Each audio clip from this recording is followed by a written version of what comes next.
The difference between the really good ones and the ones that don't make it are the ones that don't make it know how to be a victim. They feel sorry for themselves, they blame the next guy, and they don't take the responsibility as their own. And that's what an entrepreneur does. You're the boss, it's your problem, period. It's your problem, it rests with you. Now what are you going to do about it? I'm not very nice or fair-minded with rich kids. The problem with investing in a business owned by a rich kid is usually raise money already rather easily. It's not sweat equity. So you got a chunk of change to get started. Okay, that's nice. Now you would think that would make things easier. I think it makes things difficult. You don't spend your money wisely. It's Papa's money or your parents' friends' money or wherever you got it from. So it's not valuable money. And I've seen more people stand and say, well, we pivoted. We lost that and we pivoted. What happened to the guys that gave you the cash? What happened to them? No regard at all. Okay? When you get a poor kid, they typically have something to prove. They really have to stretch every penny. It's their own money. They're dying just to get a little bit more. There's so much of greater need. And there's also a desire to do well in living in their life. They want to go on vacations. They too want to get a sports car. They want to get a nice apartment. These rich kids have had it all before. They've been on vacation everywhere. They've always had rich cars, rich parents. So I think it's so much harder for a rich kid to succeed as an entrepreneur. I just love poor kids.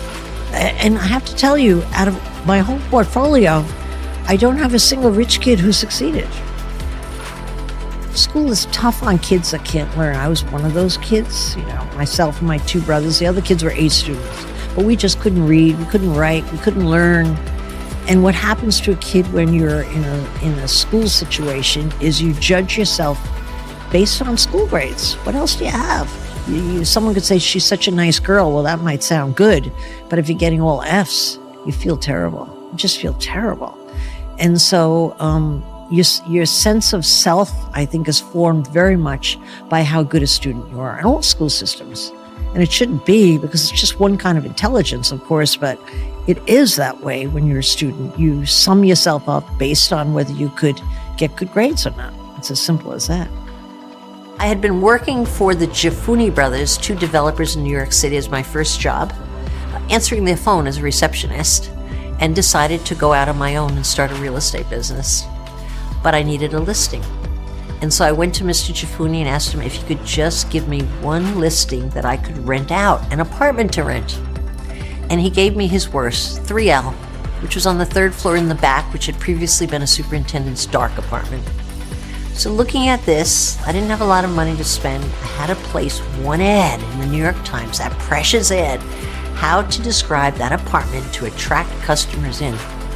And so I thought about it, and finally, after looking at columns of competitive ads in the Times, I had an idea and asked Mr. Giafuni, could he build a half wall with a double entrance that separated the L in the living room from the rest of the living room, because most apartments in New York had L-shaped living rooms.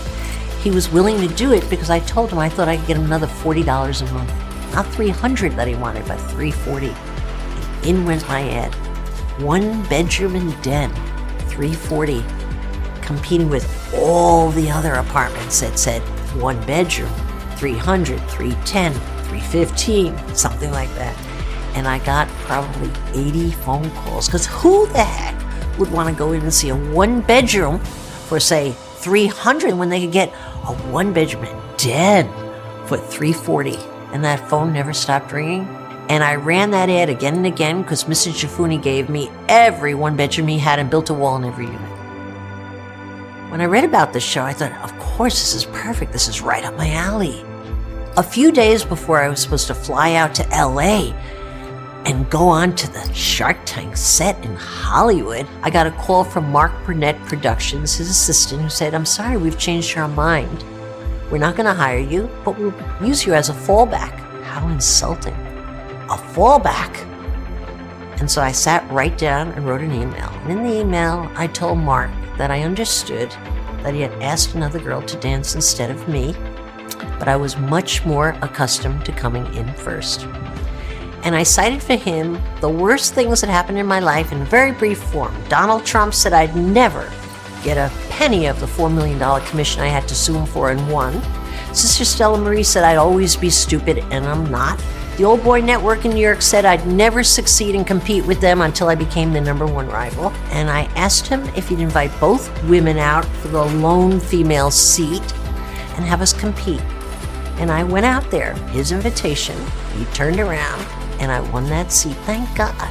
Imagine what my life would have been the last 7 years if I didn't have these 38 wonderful entrepreneurs in my life helping me build their business. What a waste and what a shame. But I had learned by then the importance of getting right back up and come back fighting. And that's what got me that seat on Shark Tank. I don't think I'm the type of person that is brave enough to admit I've made a mistake, honestly, because I think things have not worked out along the way, where things just didn't work out as I had hoped or dreamed them to be.